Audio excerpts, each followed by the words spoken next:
السلام عليكم ورحمة الله وبركاته. جرتو خبجمتوتا بداوتوتا خينيا كم جرتن نجيا يسنين جتا الرازقا فيديو هارو قبلنا ديبنا جرا فيديو نران تناقا مالك فكاتو ولمان إلى اللي سنين جتا تندورا كما وادا يسني قلتي فيديو تندورا قدي سخيستي دابو فترة قد أمتك خيستي أكاتا تهجة تميسني فين قلك كساني سنين جئة توري saniin qabadhee dhufee wanni nu feesisaagaa sukkaraa khamiiraa yookaan immoo irshoo malaaqa takka sukkaara immoo malaaqa takkaa fi gimmaasha ammallee bishaan buhaa waan feesisaa hedduu miti akkuma argitan kana xiqquma itti naqattanii teessistanii daqiiqaa 10 hanga daqiiqaa 15 jechuudha.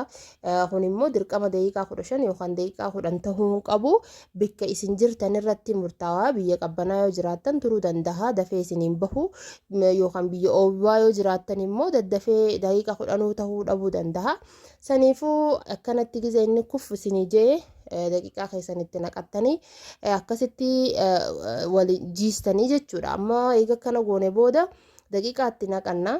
Daqiiqaa hanga kubbaayyaa 3 takkaan itti naqadde isin immoo saayizii faamilii keessanii irratti dhaabbattanii hanga feetan jiifachuu dandeessanii soogiddattiin godhadhe.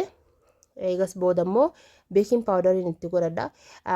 Viidiyoo daabboo akkaataatti godhanii yeroo hedduu gallakkisaan ture tana dura seenaati ilaalaan isiniin jaa gallakkisaan ture garuu ammoo beeking paawudarii kanaa ittiin fayyadamu garuu ammoo arraan tanaa beeking paawudarii hanguma arkitan kana baay'ee xiqqishaan itti godheetiin waliin jiisee waliin kan ilaallu taagaa akkuma argitan daabboo taaniin maaltu adda godhaa yoo tan tahe daabboon taan gizee oovinaa baastan booda gizee xiqqishoo teessee qabbanoytee ni laaffatti soofta taati gubbaan isii jechuudha.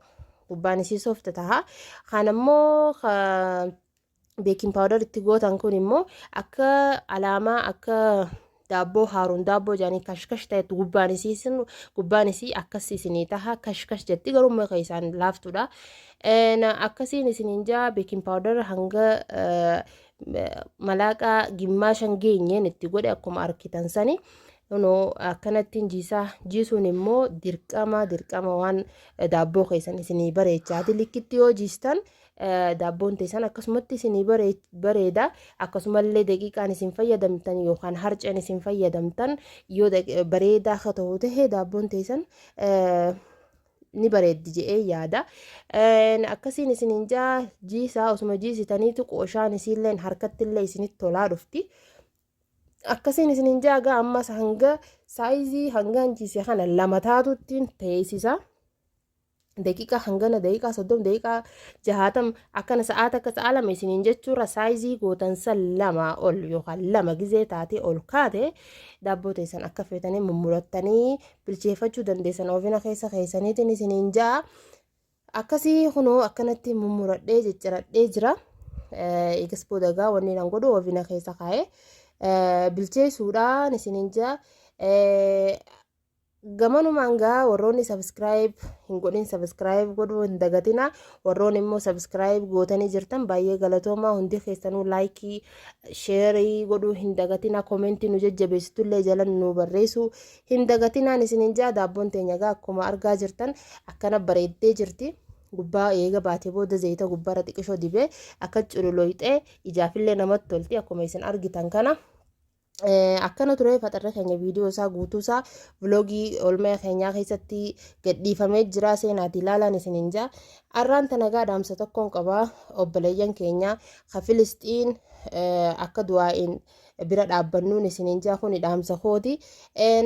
Arraan tanagaa viidiyoo nan qabadhee dhufee gabaabaa kana daqiiquma 4:45 jidduudha yookaan hanga daqiiqaa 5ti. Hanga viidiyoo biraa babbareedaa gaarii irraa fayyadamuu dandeessan isinii qabadhee dhufutti. Wassalaamu alaikum wa rahmatullaahi wa barakaatu.